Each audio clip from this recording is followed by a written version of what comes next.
Hello, everybody. Good to be with you. It's been a couple of weeks. So before I get into this very special video, I want to invite you to take a look at my other YouTube channel, which you can go to YouTube and search Fred Davis Satsang, and you'll find a whole nother set of videos. And you might find them quite helpful. Who knows? It'd be worth a look. So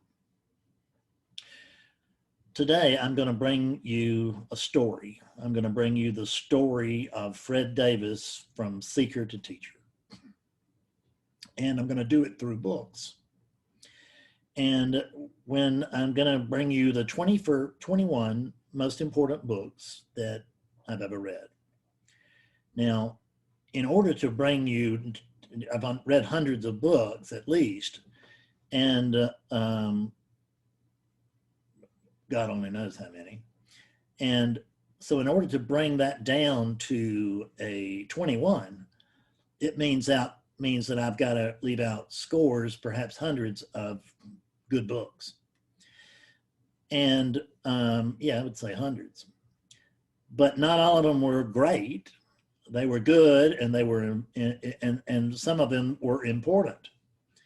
But they weren't as important as these. The other thing that I want you to remember is that this is a story. It begins a long time ago. So it doesn't mean that this set of books is the set of books that you need to rush out and buy.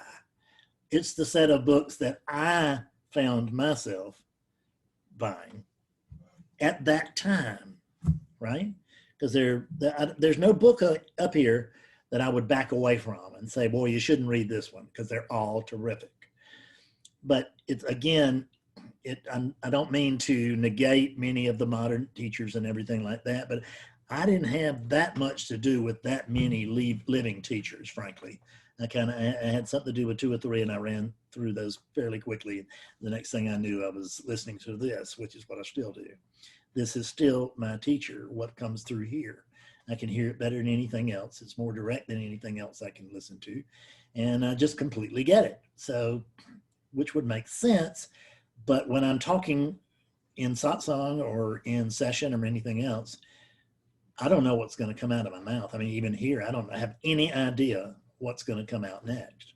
I will hear it at the same time you do. So I can use this as the teaching without being egoic, right? And that's what I'm doing. So with all that in mind, let's go ahead and get started.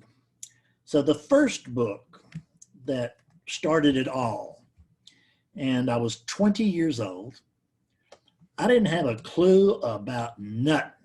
I mean, I wasn't like some of the young people that I work with. I mean, I was just a roaring idiot. I had been in trouble most of my life. And I was either in trouble or fixing to get into trouble, or maybe getting out of trouble. But everything centered around trouble. And then there was a little bit of a peaceful era as I settled into my first marriage and to a saint, that's Saint Tricia. And with my having married her, there were a couple of years where of relative calm. And during that period, we started wandering around our neighborhood and discovered that there was a branch library. And in that branch library one day, completely out of the blue, I just picked this book up off the shelf, not actually this book, but it was this author, Thoreau, and the book is Walden. And that Walden, there's a lot of non-duality in Walden. I wouldn't have called it that at the time. When he was talking about Hindu influences and stuff like that, I didn't even know what the heck he was talking about. I didn't know what he was talking about through a lot of that. But it moved me. It moved me in a powerful and permanent way. The guy that started this book was not the same guy that finished that book. That's about the best thing I can tell you. That's about the most accurate. So, but after Thoreau, there was a long hiatus. And I began I was back out in trouble, back out on the road, hoboing around the country. And I call it just going on the road because like I was a hippie or something. And some of that time I was, but some of that time I was just a drunk with, you know, with a purpose of getting more drunk, partying all across the nation. That was my main job. And so I wasn't drawn to anything. This book never left me. It remained in the back of my head always. But I began to run through into some other books. I ran into, which I'm not going to mention, I mean, I'm not going to show them here, but I ran through a bio of Ramana Maharshi before I knew anything at all about non-duality or Ramana or enlightenment or anything else. I didn't know anything about all that. But I ran into a biography of Ramana Maharshi and it just set me on fire. And it was really not quite a biography. It was a story of a guy who was living in Tiruvannamalai at the time, which it just sounded like, you know, something like Middle Earth to me. I mean, it was just sounded so great. And he painted an incredible picture, and that really drew me. And then there was also, I ran across a real biography, Ramakrishna and his disciples, about Ramakrishna, and that set me on fire too. It was both of them. It lit, those were the books. Those two books actually lit the seeker up. I didn't know it at the time, but that is what had happened. Well, Thoreau had lit the seeker up, but the seeking came slow and heavy. And I went through those books, and I also then I went through what other books did I run through? Oh, I got the movie Gandhi moved me a tremendous amount. I mean, that floored me. Now, what the moment that movie came out, I was in.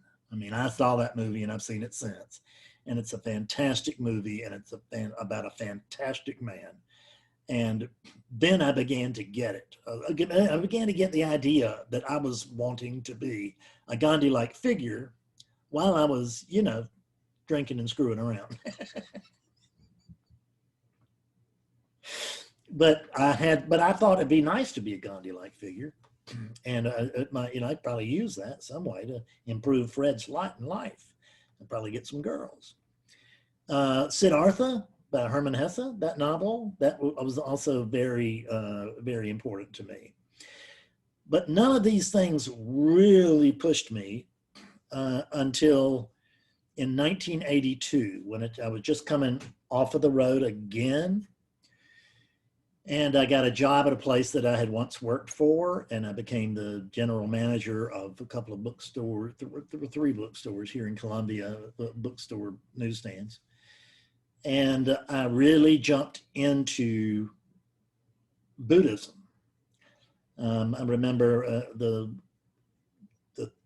something like the 3 practices of Zen or of Buddhism or whatever. I can't remember, but these original books. And I got launched into Buddhism, and I went first to the Tibetans, and whom I still deeply love and deeply respect, but I was not ready for it because they wouldn't let me be Dalai Lama, and I had seen the Gandhi movie. I felt like I should be the Dalai Lama. And but and there were several books by Chogyam Trungpa.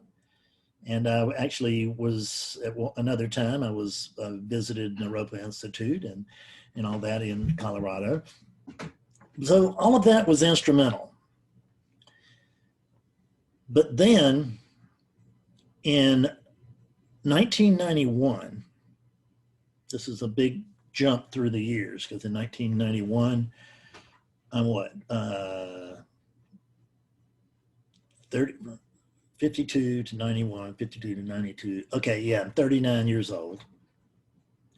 I have had a big high spot in my drinking career, meaning that I sobered up for several years. I started a business. I made a pretty good bit of money.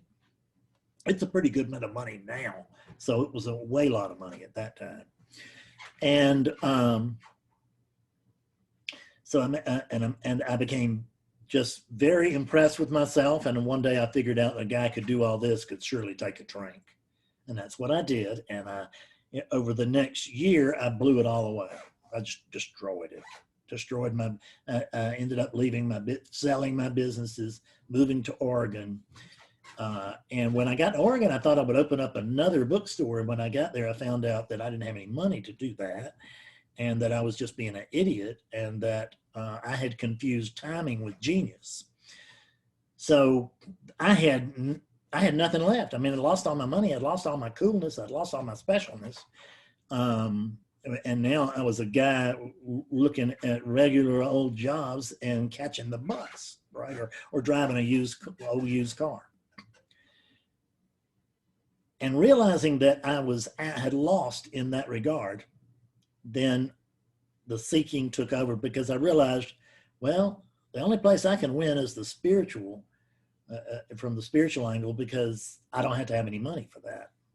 And I very much wanted to win. I wanted to be a success still. And so I recognize all of the flaws in this motivation, but it was what it was. And I found myself jumping very, very deeply back into Buddhism. But this time I did what I wanted to do the first time. There just weren't any Zen people in Colombia at that time that I knew of. And there was a Tibetan center, so that's the reason I went there. But when I got to Portland, probably the first book I read on Zen, go through a few little Zen books here, was The Empty Mirror. And I bet I read this book 15 times, maybe 20. I read it a bunch, and it moved me every time I read it. And there was something there. I didn't know exactly what it was, but there was something there. There's another book after that is not one of these, which is a glimpse of nothing, or a glimpse of nothingness, something like that. That the same guy wrote. But this one, The Empty Mirror, that's the one that really did me in. And then the other one really was very instrumental as well. But I'm kind of trying to do books that are representatives or groups of books that I read. And these are there will be a standout, but there will be also near standouts all around these. So this one really got me just in love with the concept of Zen. And I read a bunch of stuff. And the other book that really moved me in the Zen line that I read very shortly thereafter, it was about the only Zen book you could find in every bookstore in America. And that was this, which is Zen Mind, Beginner's Mind. And boy, this whole idea of beginner's mind, I teach this now, right? I mean, that's where I go. And it's not, I don't teach this book. I don't teach precisely what Suzuki Roshi was teaching, but I'm just doing it in a little different way, and maybe in a little bit more direct way, who knows? So I got into those. There were some other books that are surrounding them that really moved me a lot. And I got the idea, I recognized that there was enlightenment and that I didn't have it, which was a big humility for a world player like me. And I didn't realize that I was not enlightened and that I needed to be. I'd never heard of enlightenment before, but the moment that I heard it, I knew I needed to be enlightened. And I have heard that the moment you hear the word enlightenment, then it's over for you. I mean, as soon as any inquisitiveness on your part will get you involved in this path, and God only knows if you will ever come out again. So I hope I don't, because I don't want to graduate. This chair that you're looking at, this is not a teacher's chair. This is the student's chair. I have not graduated from non-duality. I am not. I should make it very, very plain, in fact, that I am just a guy. Now, when I say that, I'm speaking on a relative level. The Fred unit it's just a guy. And it's not a special guy. It wasn't born in a graveyard under a cabbage leaf at midnight or anything like that. It's just a guy. Just like you are a guy or a girl or a woman, then I was just a guy, an ordinary guy. Not even an ordinary guy, but a failure, an abject failure in life. And this turning began to light something up that I never imagined, which was, I mean, I had been seeking really for 20 years, but I just kept having my toe in the water, kept putting it in the water, kept putting it in the water. Maybe more than my toe, maybe my foot, but I couldn't stay with it. And then I read this, The Three Pillars of Zen. This is by Philip Kapleau-Roshi and Rochester Zen Center. It's an amazing book. It really is a very, very powerful book. And it was that book, if I had to point to one book, I would probably point to that book to say that that was the most instrumental book in my first awakening in 1992. Because it was 1991 when I moved back to Portland, Oregon. And in the autumn or late summer, early autumn of 1991, I started back into this whole Zen thing. So I read some other Zen books. I had seen Suzuki Roshi in bookstores for years, and it just looked so dull, right? It just looked so thick. Like, I mean, it just didn't look like anything that was for me. And I just kind of, didn't pay much attention to him. But then for some reason I did, and I read this Introduction to Zen Buddhism. And I went, oh my God, no wonder D2C Suzuki is so well known. And he's a genius, and he's an enlightened genius. It was clear to me. He had something I didn't have, and I wanted it. But I thought it was D.T. Suzuki that was enlightened. I did not realize the truth of things, but that's okay. It's fine to attribute it to him. He wouldn't accept it, but I think he'd understand. So I then went on with Suzuki Roshi and the Manual of Zen and a zillion other more Zen books. I do not have any books of scripture here. I read my share of scripture, but I decided I didn't want to do it, because I want to really, maybe someday I'll present the top scriptural books that moved me or something. But I want to do it about these are books by folks, by people, by ordinary people, right? And who happen to have this amazing experience happen to them. So I moved through Zen and I also touched on, and this is just representative, but this is the standout book of the Way of Chung Tzu. It's as edited by Thomas Merton, who was a Christian monk, and an amazing character, and an awakened character. So you don't have to be Eastern to wake up. That's one of the things that the Living Method pushes, and I probably, and I got that from that book too. So the Tao, this book, The Way of Chung Tzu, is the Taoist way. And I became fascinated by the Taoist way, and I read some Taoist books, and I was deeply moved again. I couldn't really tell. Tao and Zen were like water and pitcher, and I don't know which was which, right? But they ran together. So then, sometime later, after I got sober, because that's what happened. This was the end of Zen for me until I read all this kind of stuff and was devoted to this stuff during the 90s.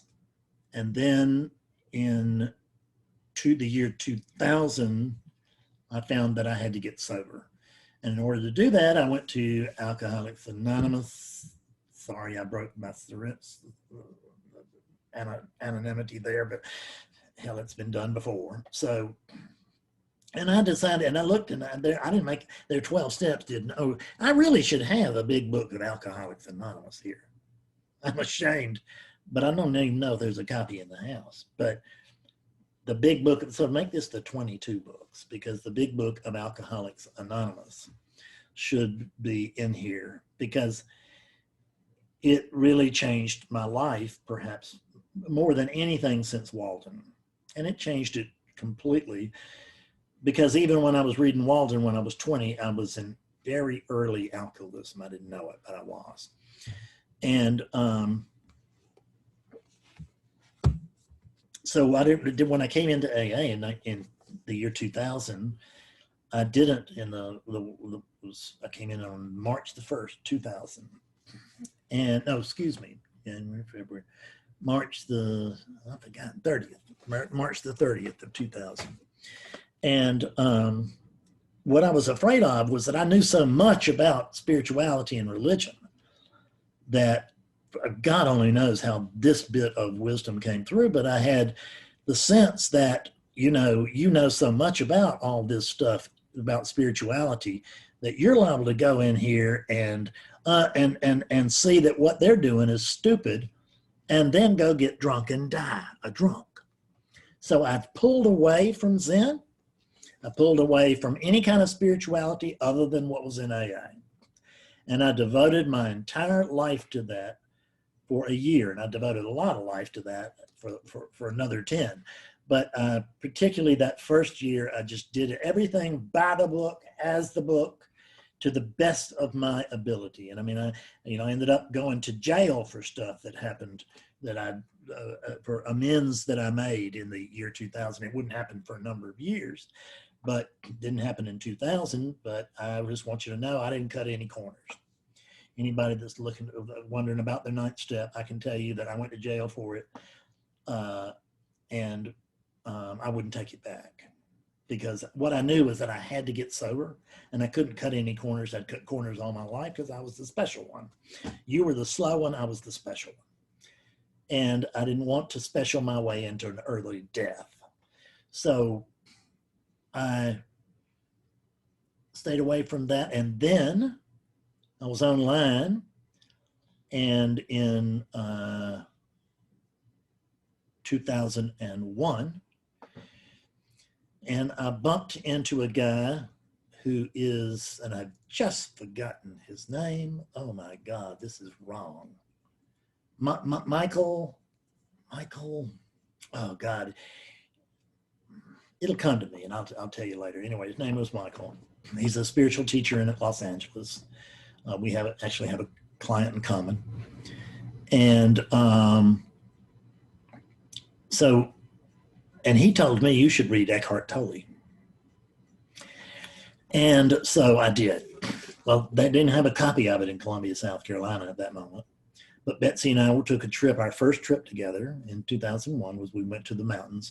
And in the Asheville bookstore up there, I found a copy of The Power of Now. And it really didn't change me that much. I mean, I liked it. It was a good book, but I got through it and I went, wow, that's good. What's next? And what had to happen was that I had to endure some more suffering. After having read that book, I just went on with my merry way about what's next. I don't know what I read then, but it was nothing approaching that consequence. And so I went straight back into misery, or not that I completely got out. I was in misery, continued to be in misery. And with that misery, there became a willingness to try something. And I thought about having read this book, all I did was read it. I didn't do the exercises in it because I knew the exercises was for you guys. The exercises were for you guys. It was for the slow ones. See, but I was like a very high-ranking seeker. That's the way I saw it. I mean, I'm right up there with Eckhart himself. He's got a little something I don't got, but the arrogance is just astonishing and nauseating. But that's the way it was. What can I say? I can't say it shouldn't have been that way because that's the way it was. I went back, and this time I reread The Power of Now, and I did the exercises, and my life was turned upside down. I couldn't believe it. It opened my eyes in a way that I didn't even know they could be opened, because I didn't even know that this was available. That's Willie. He would like to tell you how excited he is to be a part of this. And he's certainly pleased. Willie, Jack, Come on, boys. Come on. So there. And just so you know, that's not the part of this video that shouldn't have happened. See, this video is just what is, and what is includes barking dogs. Because the dogs are thinking, why in the hell is he cutting a video while we're in here trying to bark? It's all a point of view, isn't it?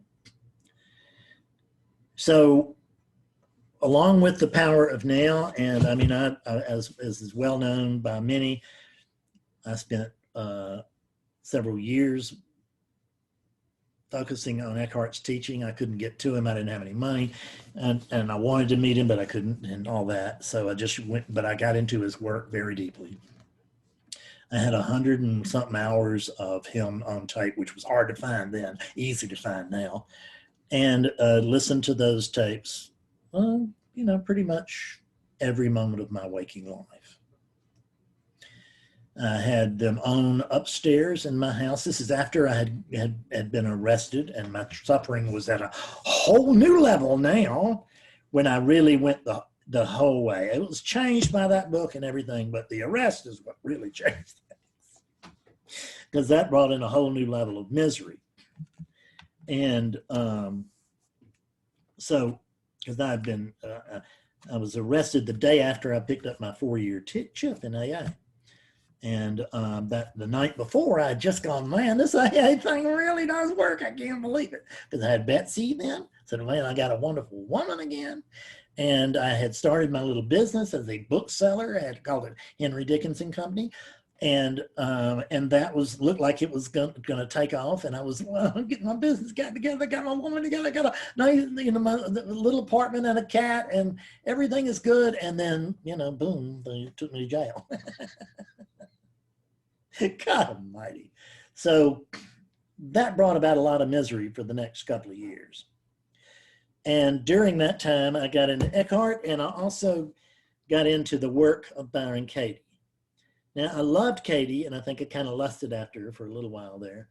But I loved Byron Katie, and I still do. But I didn't really get into her. I got into her work. Right? I didn't sit back and watch Katie for hours and hours, or listen to her for hours and hours, or whatever. I read several books, and I read books, as some of them as they came out. And but I did her work. I got into her work because I began to, and that was the beginning of my discovery of inquiry. Was Byron Katie was the lead into that. Now I do quite a different kind of inquiry, but it was nonetheless that whole idea of questioning your thoughts. I owe that to Katie, and I have I have a lot of her clients that have become my clients, and so we have a place where we can meet that's, so to speak, that's very comfortable. So, at any rate.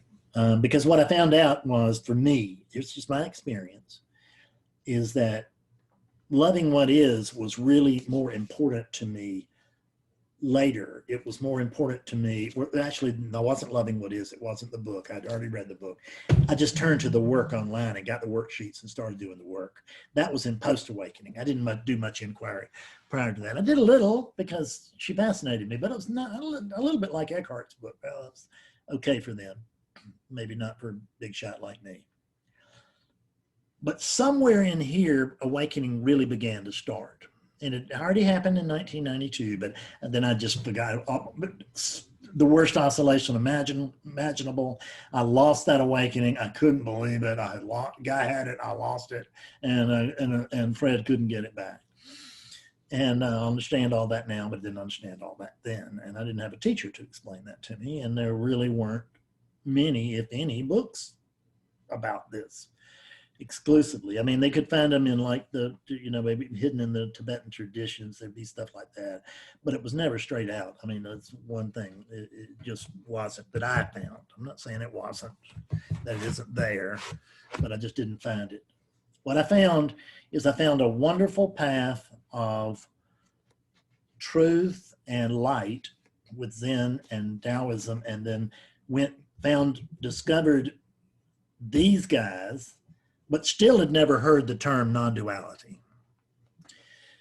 But what happened was awakening began to really take place.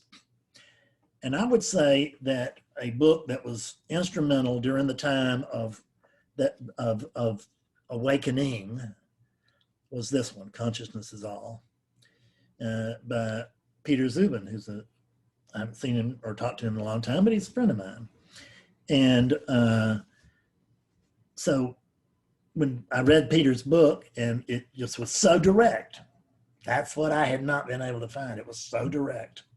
It was so direct that it just couldn't be ignored. And hopefully that's kind of like what my teaching is now. And I'm sure his is still good. Peter's a great guy. So awakening began, and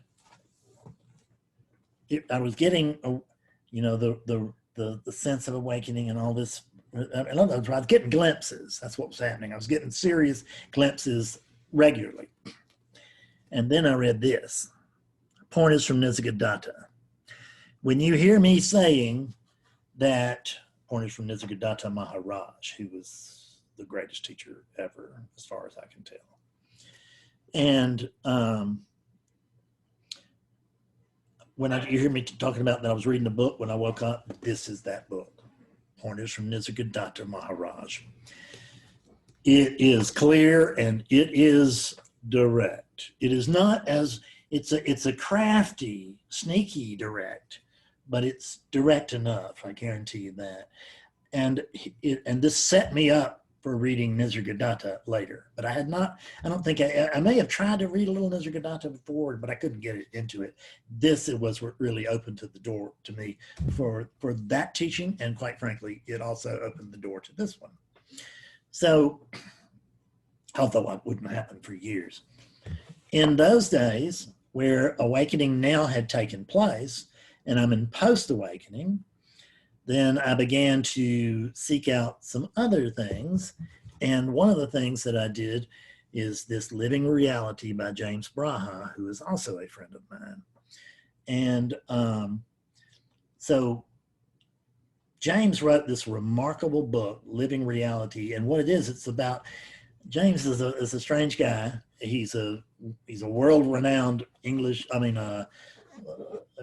master of Hindu astrology, Eastern, Indian astrology. I don't know if it's Hindu or not, but it's kind of got to have a lot of relationship there.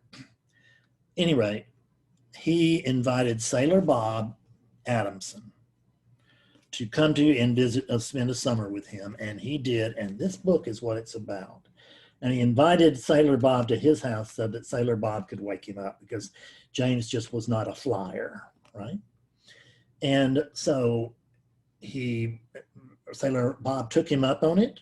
James paid for it. James put him up in a cottage in his backyard, and kind of like I have in my backyard now.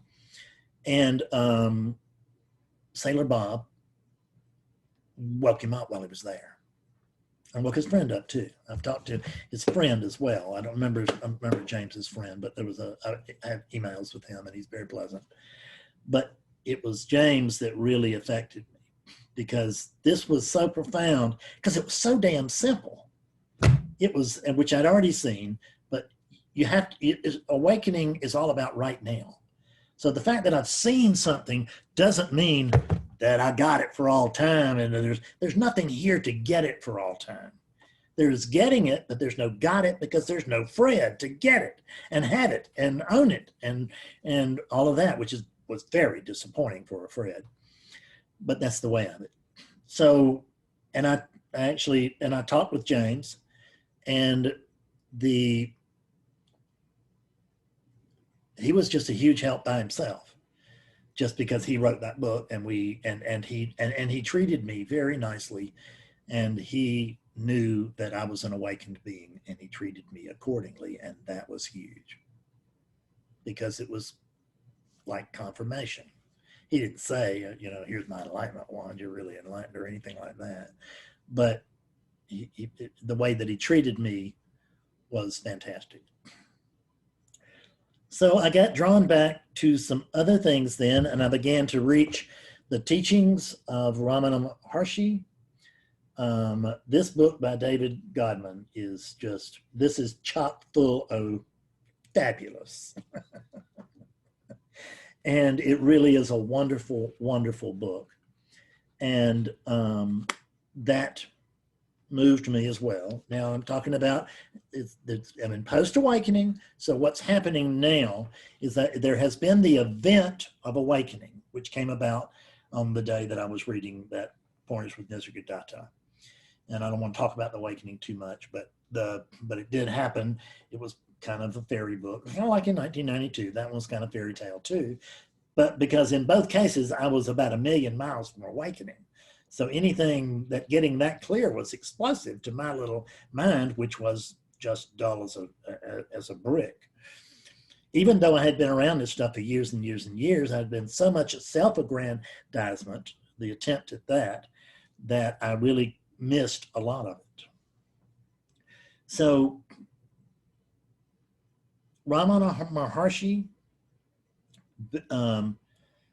began to really move into me, and then I read this. I am that. This book has probably, well, I mean, you know, I don't want to say too much. Non-duality is a pretty small crowd. But where our numbers are large, but our percentages of the population are quite small. But thousands and thousands of people have come closer to the truth or found the truth and seen the truth by reading this book. Can't recommend it too highly. But it's only for those who are ready for it, because I had it, and I did, that's right.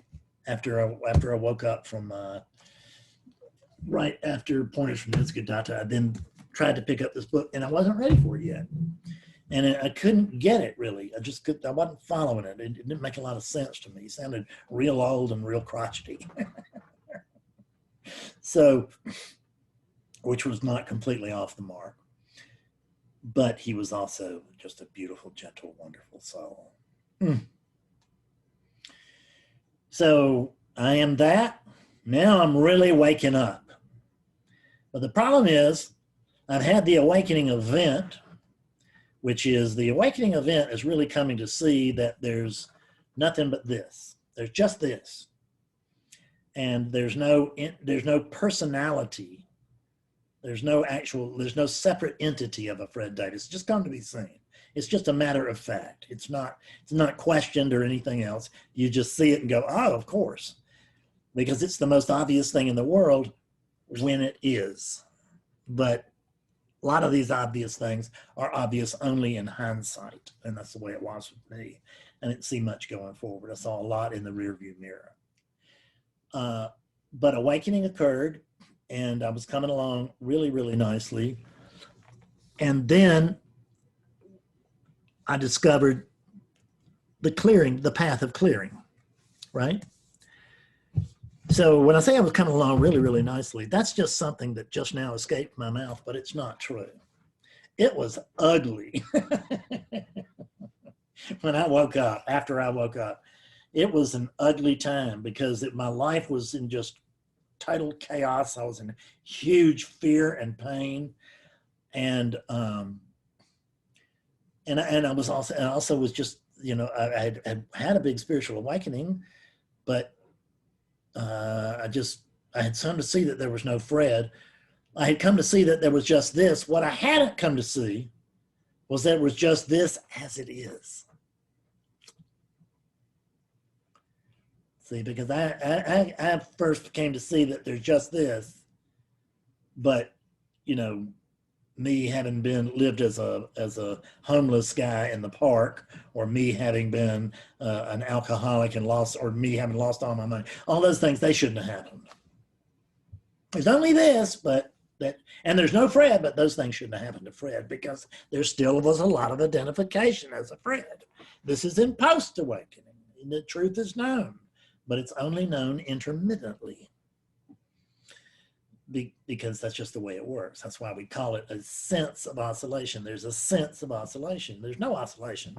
Where would oneness go when it oscillated? But at any rate, there's a sense of it. So I was stumbling along, and then came another life changer, just a life saver, I would say. And that's this book by Adyashanti, The End of Your World. This book blew my mind, and then it helped me put it all back together. If I had a list of, well, I am doing a list of the most important books I ever read, but this would probably have to be in the top 5. Have to be, because it just helped me so much, because it helped me see that what I was going through was that's what happens in post-awakening. It wasn't just happening to me, it was happening to everybody that went through post-awakening, or nearly everybody. And aspects of it were happening to everybody. Nobody just woke up and started spouting quotable quotes, right? Eckhart Tolle, we like to think about his instantaneous awakening, but we don't like to think about the 2 or 3 years that he spent living in the park, coming to find out there's not only just this, but there's just this as it is right now. The enlightenment's about right now. Having had a big spiritual experience doesn't mean that I'm awake, because there's no one here to be awake. There's just awakeness. And that doesn't mean that I will know that I am awakeness. I may think I'm a Fred. That was the way it was. And Fred just knew that the same thing that everybody I've ever worked with knows. This just comes with post-awakening, which is the idea that I should be clearer than this. What a terrible idea, this idea that I should be clearer than this, because there's no evidence for it. But we all get it. We all have it. So this helped me recognize that I was actually just another guy. In AA, they had been very, very careful to point out that I wasn't the special drunk, that I was, in their language, a regular old garden variety drunk, not special, just another drunk that needed to recover, and just another drunk who, if he did what they said, stood a good, wonderful chance of recovering. And I did just what they said, as they told me, and I did recover. But I had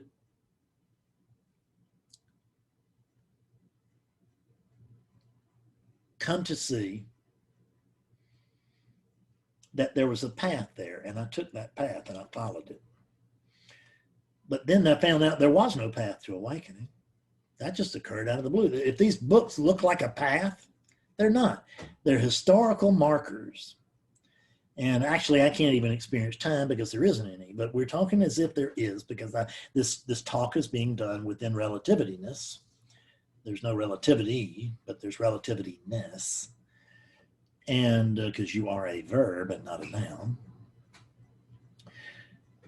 Aja helped me begin to that book helped me begin to really clear up. I had been out there on my own, awakened being, for 3.5 years. I don't know, about a little over 3. And then I read this book. It changed my life. And the next thing I knew, I read this book also. This is the only one in that series that I own the others, but it's the most of the others. I don't know where they stopped. I got the first 4. I've only read the first one because I could not read the second one. It was unreadable to me. It was just like it was a whole nother writer. And I'm not so sure that it wasn't. Because I'm absolutely convinced that there's no Jed McKenna out there, right, on a little farm. For me, I always believed it was Adyashanti, and I sort of still do, but I don't know that. But in that book, what I discovered was I began to discover here, this was helping me with my seeking. I mean, this was helping with clearing. And this book also helped with clearing because it helped, because by this time I had had some fool come up and ask me to be her spiritual teacher, right? And and I had another person or two that I was working with unofficially. We started through AA. We dropped doing that together, and he just became my friend, if you will. And so I had 2 or 3 people locally that I would talk to. And this book was read in 2009, and 1 year later, I was teaching. Because what happened was, when I gave up on teaching is when I became a teacher. I had wanted to be a teacher for years. That was my thing. That was my dream. That's what I wanted to do. And only when I went to see Adyashanti and at a retreat, and I watched him and I talked to him, and I went, you know what? I don't think that's for me. How the hell does he even do that? I mean, he was just sitting up there on the stage, spouting, answering everything. I mean, you can ask him any question. He just poof, poof, you touch his stomach and words would come out. And they would be wise words and all that. I knew I couldn't do that. So I retired even the idea of being a spiritual teacher. And about just a very few weeks later, I think within 30 days, the first one of these friends that came around woke up. And I realized, wow, look at this. Not only am I awake, but this must be for real, because I just woke up somebody else. And he'd never heard the word non-duality. And he just woke up. So I was very impressed with myself, if you will, although I had nothing to do with it. But I didn't know that at the time. It felt like I really thought that you can't help it. It just comes with the territory. Ego is right in there, and it's just grabbing all the credit that it can. But this helped me because this guy his life was my life as the little teaching that I had going. His difficulties in dealing, or his strategies, his wonderful dealing with people was pretty much what he was facing, the very same thing I was. And he had solutions. And but just the fact that he was there with me, it was confirmation. I went, my God, this guy's got it. How do I know that this book represents the truth? Because it's like my biography. Only within the teaching realm. It's my biography from 2010 forward. So more of a memoir than a biography. So when I actually did talk to Adyashanti a couple of times on the phone, I have some people that will hear it on his tapes once in a while, and they'll write me, and it's pretty funny. But he treated me like the same way James Braha had as an awakened being. And that was the best gift he could have ever given me, because he knew immediately. When I called him, I asked him a question, and on the phone with his radio show, and he knew from the question that there was an awake being on the other end of the line. I didn't know all that at that time, but I can see it now. If somebody asked me that question, I would probably understand the same thing, handle it the same way he did, or very similar, maybe not as skillfully. But I got in this idea that I needed a teacher, and Acha was the first human being that I began to touch base with, not as a so-called spiritual teacher, which I wasn't, but I was teaching. But I was teaching from where I was, and I was teaching from oscillation. But I made no bones. I don't know where this humility came from, but I made no bones about the fact that I was teaching from oscillation, that sometimes I had it and sometimes I didn't, right? And that I was writing from this place of oscillation where the truth was self-evident, and then you couldn't find it with a giant flashlight and a shovel. So, but I got on the idea of a teacher, and then I bought this book. Reflections of the One Life by Scott Killeby. This is still a terrific book. I just read one of the days in this book as I got it to put up here with these books, and it was just great. I mean, this is really a clear book, and I started working with Scott Killeby and one-on-one, and that changed everything. Really, it was Adyashanti was the first one-on-one, but Scott was the first one-on-one where he was really my teacher and I was paying him to be so, right? And so he knew he was my teacher. Adya was my teacher, but he didn't really know who I was. But Scott did. And Scott also did the very same thing that the others did. He treated me wonderfully, because I've talked to him since, and he would laugh and he would say, "You were always so clear." But I was awake. I'd have been awake for three and a half years before I ever got a hold of Scott. But there was that oscillation, and so I had the first meeting I ever had with Scott, and we did some inquiry. And when I did that first meeting with Scott, I moved out of oscillation into stability, and I've never lost it since. And that was the spring of 2010. And I think I've said at this point that I did start teaching in 2010, but in the spring, I had not woken up anybody. But by the fall of 2010, that's when I'd woken up those first two people. And then actually some other people just by serendipity found me, and they woke up too. We would go to lunch or something, and I would do my little thing, and they would wake up, and I was astonished because I couldn't believe that it was real. I couldn't believe it was real, really. I just couldn't believe it. But I wanted to believe it very desperately, but I just couldn't imagine that actually the truth was coming out of this thing so well that somebody else could hear it. But it was. And so Scott was a huge help. I worked with him some one-on-one. And then Scott kind of was moving into the recovery end of things, and I was moving out of the recovery end of things. I did write, after I worked with Scott, I did write a book that I had wanted to write for 10 years, which was non-duality, which was the Beyond Recovery, Non-Duality, and the 12 Steps, which was my first book, and which is a good book. And whether you have anything to do with recovery or not, everybody's addicted to the sense of separation.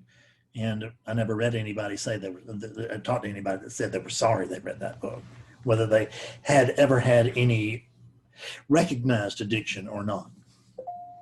But I wrote that because I was on probation in the summer until when I was working with Scott, and I was on probation, and he knew all about that. It was actually part of that story was that I couldn't let go of, and that he so skillfully helped release me from, which is just beautiful.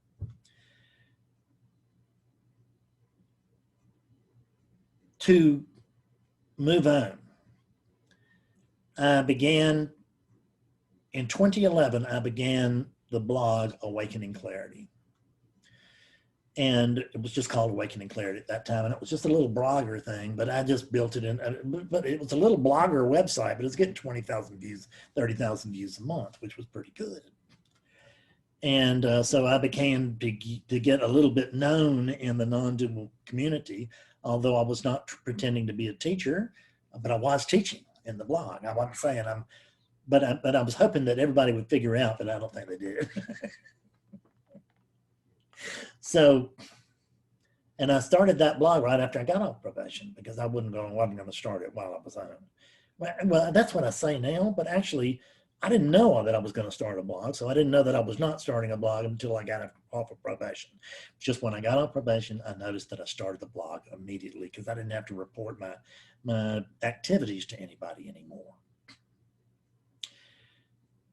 So in this post-awakening period where I'm actually going now and becoming a teacher. These two books, we see the return of I Am That. It comes back into my life a third time. But really it had not left, but it certainly never left me since then. I mean, never left. I've always had one close by. And the same thing with this. I've never actually sat down and read this book cover to cover, but I have read large parts of it a bit at a time, and it is astonishing. And I remember what the front of it says: Talks is the living voice of the greatest sage of the 20th century. And I understand why he says that. And as far as most famous, he's right. Greatest sage for me is Nisargadatta Maharaj. I mean, he's the man. And funny how much my teaching is along the lines of Nisargadatta Maharaj's. And we're even a little bit alike in the sense that I try not to do it, but I can be sharp in meetings. I can be sharp in satsangs, not because, but that is compassionate sharp. It's love. What I'm out to do is to help eliminate or reduce suffering. I'm out to help reduce suffering. And if your ego's in the way of that, I'll just slap it down, right? That's just what I do. He did the same. But I don't throw people out. He did. He had an abundance of people. He didn't have any trouble throwing people out. Also, he wasn't making a living off of it, and that probably plays into it too. But I decided I didn't want to be a teacher anymore, and I quit because I was catching some flack. It's when I was beginning to let the cat out of the bag about the living method. And I began to share with people publicly that I was waking up people in a single session. And that was just hit the fan because everybody knew nobody could do that. And everybody knew that I had something I call the living method. And we had been taught that no method works. What in the hell do you think Advaita is? It's a method. So is Zen. So is Catholicism. Everybody that ever wrote a book has got a method. It's in their book. And they're self-promoting when they write that book. And they're self-promoting when they promote that book. But I was very open about my self-promotion. And I really took a lot of flack for it. So like in 2013, I'll never forget, I was talking to Rick on Back Gap, and he said, so at the end of our interview, which had gone extremely well, and he said, so how much do you charge for these sessions? And I said, $250. And he went, oh, right? Wow. I mean, that just blew his mind. Nobody did that. And he told me, a lot of people, he got it. I was an older man, I've got to make mine. But so he wasn't critical of it, but he did say that a lot of people will think that that is too much money. And I told him what I'll tell you, which is they all had an advantage over me in the sense that all of them knew how much a spiritual teacher should earn, and I didn't. So it turns out, who would have ever guessed that 7 years after that blew Rick's mind, a $250 awakening session would be an extreme bargain, because they're twice that now. In this awakening, post-awakening, I got to where I really just didn't want to read anymore. I was stayed with I Am That, and I still looked at some other things, but mostly I was into, well, I say I Am That. That's representative of the 25 books of Nisargadatta's teachings that I've read. And there's 3 or 4 I haven't yet gotten to, but they didn't exist at the time. I took 1 year. And from the beginning of that year to the end of that year, I read everything in print and out of print, everything I could find, in print or out of print, on Nisargadatta Maharaj's teachings. And I think at that time it was 22 books, 22, 23, something like that. I read them all, and it transformed me. And when it did transform me, I couldn't really take a lot of them. I don't mean to, I'm not throwing stones at anybody. We need everybody to do just what they're doing, because that's what, because that's what they're doing anyway. But I couldn't read current authors because I could see what they were doing, but for me, it just wasn't direct enough. Nisargadatta was direct. This teaching had become very direct, and now it is incredibly direct and very skillful as well, I must say, because it's not mine. There's no Fred here. Actually, the living method of non-duality is the living method of spiritual awakening is not actually my teaching, it's yours. You left it for yourself as an alarm clock in the drain so that you could learn, so that you could wake up quickly for a change through anybody that was ready for it. So I've done very well with it. You know, I mean, I've got clients on 6 continents now. I'm just a little bit of Fred in that. I'm sorry. You can dress this thing up, but you can't take it anywhere. Fred will pop out.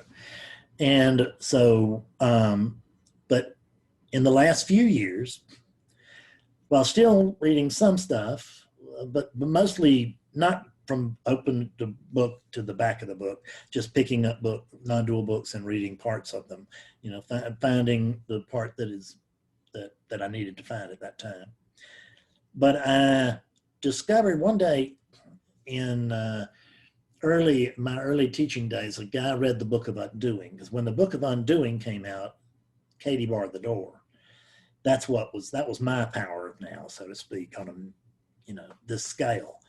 But it did sell thousands of copies, which was a lot more than I expected to sell, which was, usually non-dual books you can expect to buy one yourself and sell one to your mother. If you're lucky, you'll get 20 or 100 people to read it. I don't know what people's numbers are, but they're not very much. And this book really took off. And when it did, there was a review that a guy did of that book on Amazon. And what he said, I'll never forget it. It's still on there, I'm sure. It was a guy from Georgia who was a philosophy major in college. And he was now out of college, but he had been a philosophy major. And what he said was, Fred Davis is the Socrates of non-duality. Now, I didn't know anything about Socrates, but I did know he was a famous philosopher. And I loved being compared to him. That whole idea, this is for Fred. So I began to investigate him. And the way that you investigate Socrates is that you read Plato. And I began to read Plato, and I went, oh my God, he's doing what I'm doing. Actually, I was doing what he was doing, but a little arrogance there. Plato was a copycat. So, and I was so moved. I discovered that my living method was the Socratic method, really. How about that? It was a Socratic method. And that using it in the way that I do, I discovered that I could not only wake people up in a single session, but that I could do it reliably. You could call me and say, hey, I need to wake up. And I'd say, okay, well, I got an opening Thursday, and we would get together. Thursday, you'd wake up and we'd go on our merry way. But I didn't have a lot to teach you after that because I wasn't enough clarity here yet myself. But that developed very quickly in 2013, 2014 as this began to, because this teaching just came through me. I mean, there's no Fred here that wrote it. Nobody wrote it. It's just an outline of something that oneness left for itself, so that oneness could read it and discover, guess what? I'm oneness. But the Greeks, and I want to include some Romans as well, and Lucretius, Epictetus, Marcus Aurelius, and some others as well, but those are particularly meaningful to me, which is why I have them in leather. So I'm out of books and I'm out of time. And I appreciate your having stuck with me this long. And I hope you got something out of this video. I can imagine that it may be seen to be helpful, and it may not. I don't know. I just do them. My job is to cut the videos, and then they become popular or they don't. But I have actually enjoyed cutting this one, and I thank you very much for sticking with me. And I hope to see you again very soon. I really would hope to see you in satsang. Come to satsang, come to satsang, because satsang is where you will find freedom. You will. You can avail yourself of what's there, and if you actually do avail yourself, you will find freedom. Thank you. See you later. With love. Bye-bye.